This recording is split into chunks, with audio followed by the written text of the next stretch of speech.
Parce que le soir les pensées remontent, j'avais envie de vous lire une histoire. Parce que les temps sont incertains, j'avais envie de vous envoyer un câlin, un bisou. Alors je vous propose le bijou, comme un bisou du soir. Il était une fois Cléopâtre, la plus célèbre reine de l'Égypte antique. Elle vient de la dynastie Lagide, née vers -69 et meurt le 12 août 30 avant Jésus-Christ. Sur ses 39 ans de vie, elle règne 21 ans, d'abord avec ses frères époux Ptolémée XIII et XIV, puis aux côtés du général romain Marc-Antoine, le fils de César. Dans la guerre civile qui oppose Marc-Antoine à Octave, elle prend parti et perd, à la bataille d'Actium en -31. C'est cette défaite qui marquera la fin de l'époque helléniste en permettant aux Romains de conquérir l'Égypte.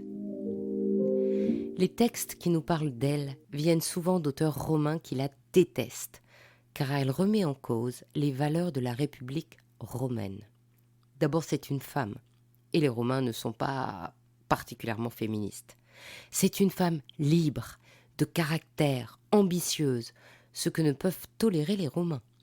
Elle est très cultivée, elle parle 7 langues, et des traités de métrologie, d'alchimie, de gynécologie ou de cosmétique, comme le célèbre Cosmeticon, lui sont attribués. Mais cela n'est rien. Les Romains préfèrent la taxer de séductrice aux mœurs orientales troubles, ce qui veut dire pour eux débauche et luxure, et représente un danger pour la virilité romaine.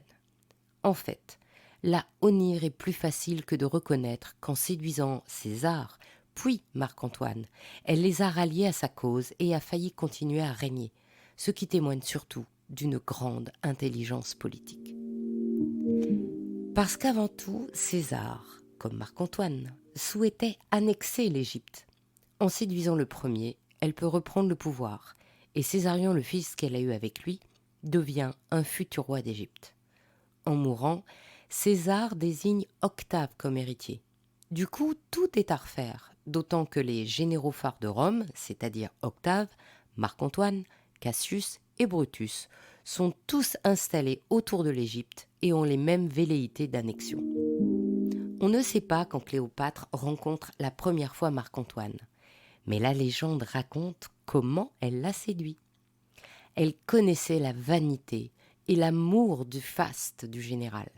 Elle l'invite dans son navire à la poupe dorée, au voile pourpre, siégeant sous un dais d'or, entouré d'un équipage déguisé en nymphes, Néréides et Amour, montrant ainsi la puissance de l'Égypte et sa richesse. Bien entendu, Marc-Antoine fait semblant de ne pas être impressionné et vante les richesses de Rome. Cléopâtre parie avec lui en le mettant au défi de dépenser plus de 10 millions de sesterces en un seul banquet. Il estime le pari impossible et désigne même un arbitre. Le jour dit, Cléopâtre invite Marc-Antoine et le reçoit fastueusement. Cependant, rien n'apparaît atteindre la somme pharaonique prédite, et Marc-Antoine croit avoir gagné. À la fin du repas, Cléopâtre se fait apporter une coupe de vinaigre et détache une des superbes perles accrochées à ses oreilles. Elle la laisse tomber dans le vinaigre, la dissout et la boit.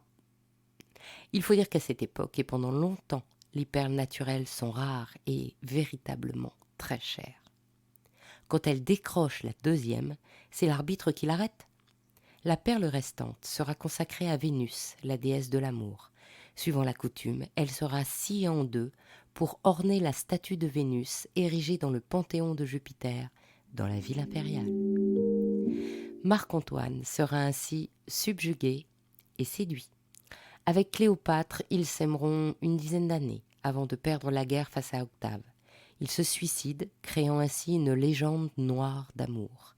Ils auraient souhaité être enterrés ensemble, mais on n'a jamais retrouvé leur tombeau. Ainsi se termine cette histoire d'Il était une fois le bijou. Si cette histoire vous a plu, partagez-la autour de vous. Pour vous aussi, envoyez plein de bisous et encouragez-moi en me mettant plein d'étoiles et de likes. À demain pour un prochain bijou, un nouveau bisou du soir.